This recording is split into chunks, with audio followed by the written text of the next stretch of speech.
आज हमारी टॉपिक है दो सवाल। आज आईपीसी का आखिरी क्लास हम लेके आए हैं और इन दोनों क्लास से आपको महत्वपूर्ण तथ्यों का एक बार फिर से समझने, उसकी सूक्ष्मताओं को परखने और इस प्रकार के प्रश्न में अपने सोचने की क्षमता का अभूतपूर्व विकास होगा।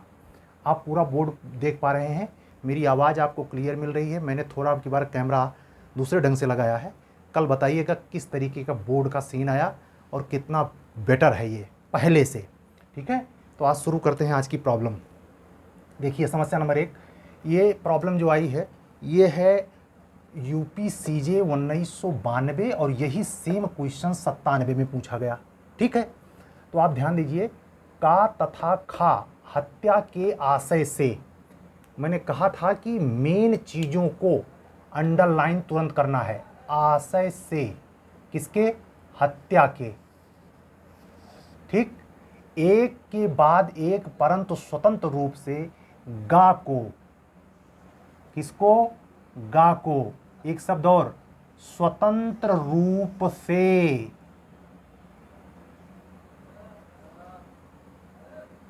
गा को जख्मी करते हैं। वो लास्ट का शब्द है जख्मी, जख्मी करते हैं। गा जो है दोनों के द्वारा पहुंचाए गए घावों से। दोनों के द्वारा, ध्यान देना, यहां एक शब्द और है, एक के बाद एक, सॉरी एक के बाद एक। ठीक है, एक के बाद एक स्वतंत्र रूप से गा को जख्मी करते हैं। गा दोनों के द्वारा पहुंचाए गए घावों से हुए रक्तस्राव से मर जाता है। ठीक है, जबकि वह केवल किसी एक घाव से ना मरता। ये एग्जामिनर जानबूझ के प्रश्न में डालता है जिससे आपका दिल भ्रमित हो जाए। जबकि वह केवल किसी एक घाव से ना मरता। का तथा खा के आपराधिक दायित्व की विवेचना कीजिए। ठीक है, यहां आपको ध्यान देना है कि हत्या का आशय बिल्कुल प्रश्न में क्लियर है। तो ये 300 का पहले लग गया। 300 के जो 4 ग्राउंड हैं मर्डर सिद्ध करने के लिए, पहला ही क्लियर हो गया, आप सोचना नहीं। यानी 302 में मैटर गया। अब देखना हमें इस प्रश्न में यह है कि चूंकि का और खा दोनों एक के बाद एक आए, एक साथ नहीं आए हैं, और इस प्रश्न में सिर्फ आपसे वो चेक कर रहा है एग्जामिनर कि आप 34 के फेरे में तो नहीं हैं, या 34 के अलावा भी कुछ सेक्शन समझते हैं। जैसे अब की बार प्री में खूब मशहूर 107, 106 से क्वेश्चन, खूब मशहूर 302, 303 से क्वेश्चन। तो जो फेमस और इंपॉर्टेंट क्वेश्चन है उसी के नीचे से प्री में इतने क्वेश्चन, इतने समय से एग्जाम हो रहे हैं, वो प्रश्न बनाएंगे कहां से? तो ये ध्यान रखना, 34 तो इंपॉर्टेंट है, कॉमन इंटेंशन रहा है कि फटाफट सब A to Z शुरू हो जाएंगे 34, लेकिन सवाल में तारीफी के साथ उसी के बाजू बाजू वाला सेक्शन डालकर आपको भ्रमित करके आपका नंबर कटवा देगा, आपका सिलेक्शन रुकवा देगा। इसी को कहते हैं एक्सपर्ट की चतुराई। तो आपकी वो चतुराई समझने के लिए आपको ये दिमाग, अपने आप का दिमाग का घोड़ा दौड़ाना है।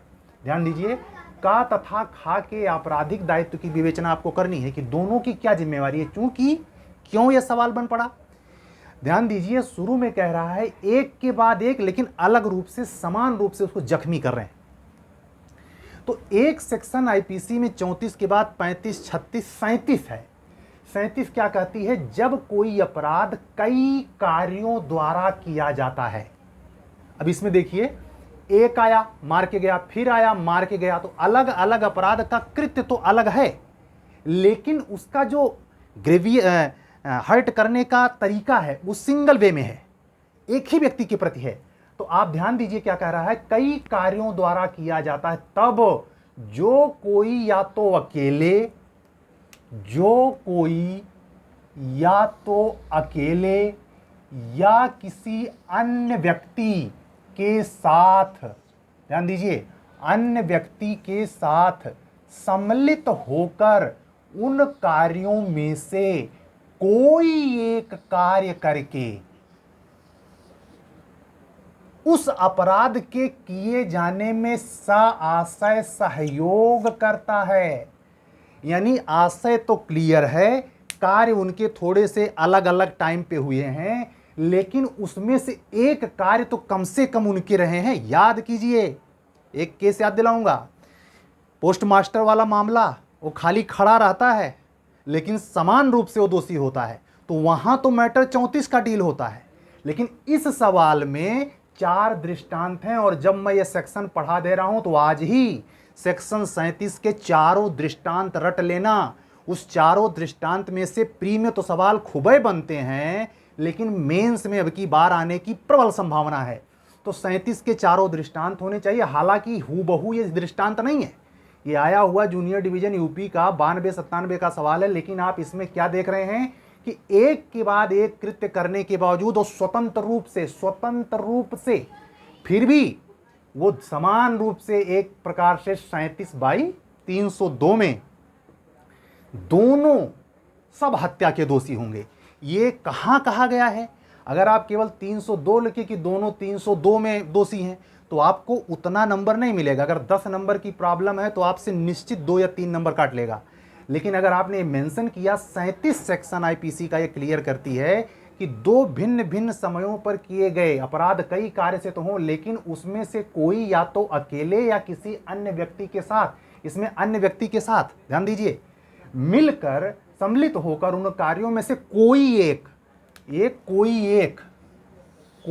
कार्य करे। इसी बात पर वो जो एम्परर वाला केस हम पोस्टमार्टम वाला मैटर बता रहे हैं इसी में है। उसी पॉइंट को ध्यान में रख करके 37 भी कहती है कि वो समान रूप से हत्या के लिए दोषी होंगे। तो प्रॉब्लम नंबर 1 हमारा कहने का मतलब, इस प्रॉब्लम को देने का मतलब, आप 37 के चक्कर में 34 न घुसेड़ दें और 34 को 37 के अंतर को समझें कि 34 अगर 37 यक्के होती तो फिर 37 बनाई क्यों गई। तो 37 का डिफरेंस समझने के लिए 37 के चारों दृष्टांत खूब कायदे से पढ़ लीजिएगा। आइए समस्या नंबर 2 पर, ये करंट अपडेट मैटर है, ये यूपी एचजीएस 2014 का सवाल है, ध्यान दीजिएगा। एक्सप्लेन द लीगल इफेक्ट, वर्णित करिए विधिक प्रभाव of section 375 IPC after it's latest amendment on section 377 IPC. हम ये सवाल आपके लिए इसलिए लेके आए हैं कि जेएस वर्मा कमेटी का नाम सुना होगा, निर्भया कांड सुना होगा, इसको बताने की जरूरत नहीं है। ये 14 की एचजीएस है और लगभग 15 में हो पाई थी। तो उस समय जेएस वर्मा कमेटी की रिपोर्ट ने जो 2013 के संशोधन में आईपीसी में बदलाव किए थे उसके मद्देनजर ये पूछा था सवाल। 14 का है। क्या पूछा था कि आप 375 यानी बलात्कार से रिलेटेड जो ऑफेंस प्रतिबंधित हैं आईपीसी में, भारतीय दंड संहिता में, उसमें 377 सेक्शन पर after the latest amendment on section 377 IPC, इसी समय 377 पर बहुत लैंडमार्क दिल्ली हाई कोर्ट का जजमेंट था। जानते हैं, नाज फाउंडेशन वाला, याद कीजिए, कौशल, वो एक जजमेंट का नाम हम बता रहे हैं आपको,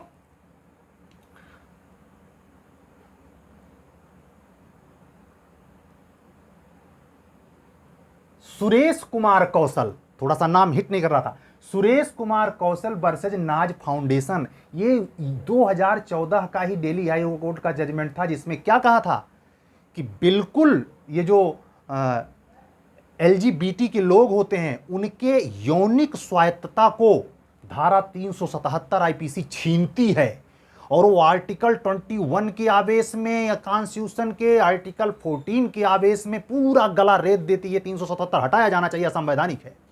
तब नहीं सुना गया, आ गई सुप्रीम कोर्ट में केंद्र सरकार, और केंद्र सरकार की बातों को मानते हुए उस समय के तथाकथित न्यायमूर्तियों ने, डबल बेंच ने क्या कहा, अभी भारतीय समाज इस लेवल पे नहीं है कि इनके ऊपर से 377 हटा लिया जाए, यानी किस पर, एलजीबीटी से। लेकिन यही केस जब रिटर्न होके बहुत तेजी के साथ घूमते हुए फिर ये नवतेज सिंह वर्सेज जौहर वाले केस में आकर के घूम के आया, कब, 2018 में, तो याद कीजिए इन न्यायमूर्तियों के नाम, justice Deepak Mishra, justice A M Khanwilkar, justice R F Nariman, justice D Y. Chandrachud और जस्टिस इंदु मल्होत्रा, ये पांचों न्यायमूर्ति का जजमेंट जोसेफ साइनी वाले में कल भी था। और उस मैटर को मैं यहां इसलिए ले रहा हूं कि आप प्रगतिवाद देखिए विधि में, विधि की अवधारणाओं पर रूढ़ की जो छटनी है कैसे की जा रही है न्यायमूर्तियों के द्वारा, इसका बहुत दूर तक प्रभाव जाएगा। समझ रहे हैं? तो इसमें प्रश्न पूछा गया था हायर जुडिशरी में कि जो 377 में वो नाज फाउंडेशन वाला सुरेश कुमार, उस समय के अगर यही क्वेश्चन आज के परिप्रेक्ष्य में आ जाए, सेम है तो एचजीएस 2014 का क्वेश्चन, लेकिन ये क्वेश्चन आने की इसलिए प्रोबेबिलिटी है कि इसी नाज वाले केस को, जिसको दिल्ली हाई कोर्ट ने लगभग इक्विवेलेंट माना था, लेकिन थोड़ा सा चेंज करके भी बताऊंगा क्या चेंज किया सुप्रीम कोर्ट ने, उसमें रद्दोबदल करते हुए लगभग दिल्ली हाई कोर्ट को प्रूफ किया। और सुप्रीम कोर्ट के अपने पुराने निर्णय को, जिसमें सुरेश कुमार कौशल एंड अनदर्स वर्सेज नाज फाउंडेशन करके केस था, इसका जो मामला 2014 में निर्णित किया था, उसको निरस्त कर दिया। ठीक है, तो ये दोनों मामले को निरस्त करने के बाद जो विधिक स्थिति 377 की है, प्रकृति विरुद्ध यौन जन्य अपराध, इसमें एल जो फीमेल फीमेल, लेस्बियन, गे, मेल मेल, और बी बाइसेक्सुअल, होमोसेक्सुअल, और ट्री ट्रांसजेंडर के बारे में थोड़ा सा दिमाग लगाइए। इसी को लेकर के, यानी जो लिंग की श्रेणी में नहीं आते, न स्त्री न पुल्लिंग, समझ रहे, उसको लेकर उत्तर प्रदेश सरकार ने बहुत बड़ा परिवर्तन किया है। कमेंट में करके बताइएगा, मैं हल्का सा हिंट कर दे रहा हूं। उत्तर प्रदेश राजस्व संहिता इससे अटैच्ड है, उसका सक्सेशन 107, 108 उत्तर प्रदेश राजस्व संहिता, याद रखिए। ये ट्रांसजेंडरों के लिए सुप्रीम कोर्ट के इन्हीं सब जजमेंटों के चलते उत्तर प्रदेश सरकार ने इनको उत्तराधिकार दिया, सक्सेशन राइट। किसी के घर में अगर ट्रांसजेंडर पैदा हो गया तो उसको चाहे पुत्र माना जाए चाहे पुत्री माना जाए, एक अलग लिंग का दर्जा दिया है उत्तर प्रदेश सरकार ने। अब आप सक्सेशन के लिए जहां ये मार करते कि हम बेटियों को हक नहीं देंगे, बेटों को ही देंगे, या दुनियादारी, अब आप ले आइए, अगर संजोग से ट्रांसजेंडर पैदा हो गया तो वो भी हक लेगा।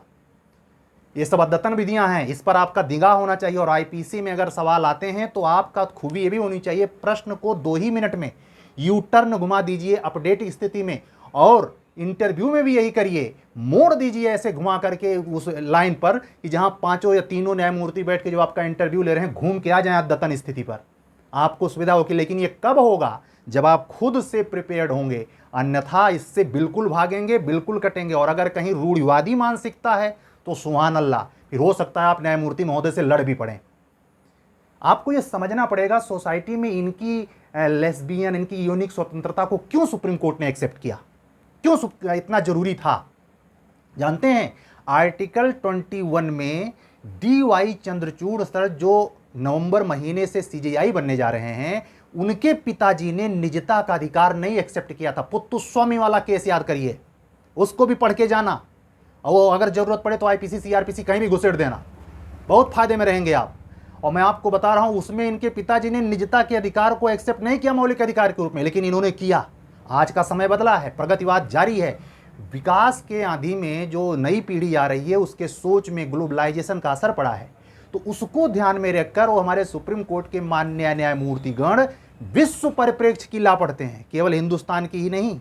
और हमारे पास एक टुटई एस.एन. मिश्रा की किताब होगी या सीपीसी टकवानी की होगी, अंग्रेजी पढ़ने वाला बस इतना पढ़ लेगा। इतनी ना इकोनॉमिकल बैलेंस होता है, ना इतना कोई पढ़ा होता है। लेकिन विश्व परिप्रेक्ष्य का जो अंतर्राष्ट्रीय परिप्रेक्ष्य है पूरे भौगोलिकरण का, जिसमें विश्व एक परिवार के तौर पे भारत की मनीषा रही है, उसको बल देते हैं सारे डिसीजन। उनका भी हक है जीने का, उनका भी। हाँ, महत्वपूर्ण बातें क्या है इस पर ध्यान दीजिए। आईपीसी की धारा 377 किस विस्तार तक असंवैधानिक की गई है सुप्रीम कोर्ट द्वारा, इसको आप ध्यान दीजिए।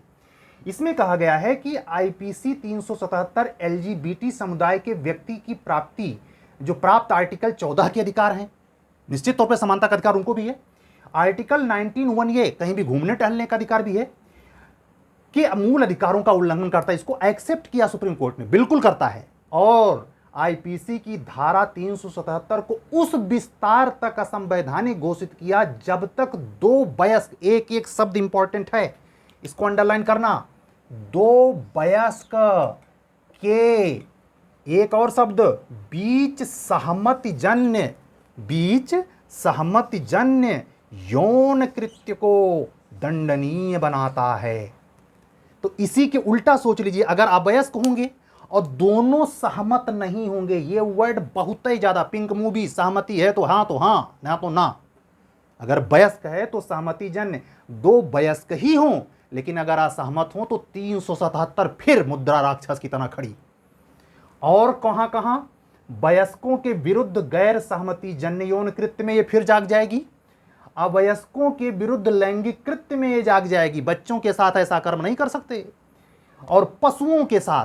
तो 3 एस्पेक्ट्स में ये ठीक वैसे जैसे कल बताया कि एडल्ट्री कहां जिंदा हो जाती है दीवानी मामलों में, ऐसे 377 कहां जिंदा हो जाती है आपको ब्रीफ में समझाया, सारे न्यायमूर्तियों के नाम बताए, विधिक परिप्रेक्ष्य समझाया।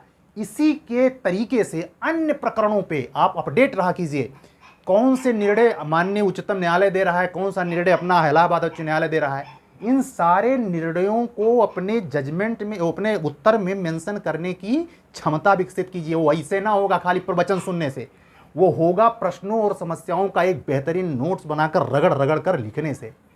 हमारे आज अग्रजों का कुछ, हमारे अग्रज हमसे जो बड़े उम्र में हैं, हम उनका सारे का सम्मान करते हैं, सब पदाधिकारी हैं, कोई अपर जिला जज, कोई कुछ भी है, उनमें से कई लोगों का फ़ोन आया, हमारे कार्य की प्रशंसा हो रही है, हमें बहुत खुशी मिलती है, आप सबका बहुत स्नेह मिल रहा है, हमारे चैनल को और फैलाइए, शेयर कीजिए, और हमसे जुड़ने के लिए 7705090393 पर व्हाट्सअप करके जुड़ सकते हैं। किसी भी मैटर पे अगर आपको कोचिंग लेनी है, या जे की पढ़ाई करनी है, जेएस की पढ़ाई करनी है, एपीओ की पढ़ाई करनी है, किस एग्जाम में कैसे क्या, तो उसके लिए गाइडेंस और कोचिंग दोनों की सुविधाएं अलग अलग स्तर पर पेड ग्रुप के साथ उपलब्ध रहेंगी। ये आज का मेरा आईपीसी का प्रॉस्पेक्टस जो हमने तय किया था, वादा किया था, पूरा किया। कल से मेरी एविडेंस पे 4 सीधे सीधे क्लास होगी, जो 100 नंबर का पेपर यूपी में और बिहार में आना है, उसके परिप्रेक्ष्य में बहुत ही लाभकारी रहेगी। इसका प्रयोग अगर अपने एग्जाम हॉल में आप करते हैं तो इसमें संदेह नहीं कि आप कमाल का नंबर लेके आएंगे। कितना? 72 के ऊपर। ला में कितना? 72 के ऊपर अगर लाना है तो यक्को प्रॉब्लम गलत न जाने दीजिए, और बहुत सटीक ढंग से उत्तर लिखिए। सेक्शन, स्पष्टीकरण, दृष्टांत, जजमेंट में न्यायमूर्ति कौन थे, क्या गाइडलाइन थी, आदि आदि। ठीक है, कल मिलते हैं। सत्यमेव जयते।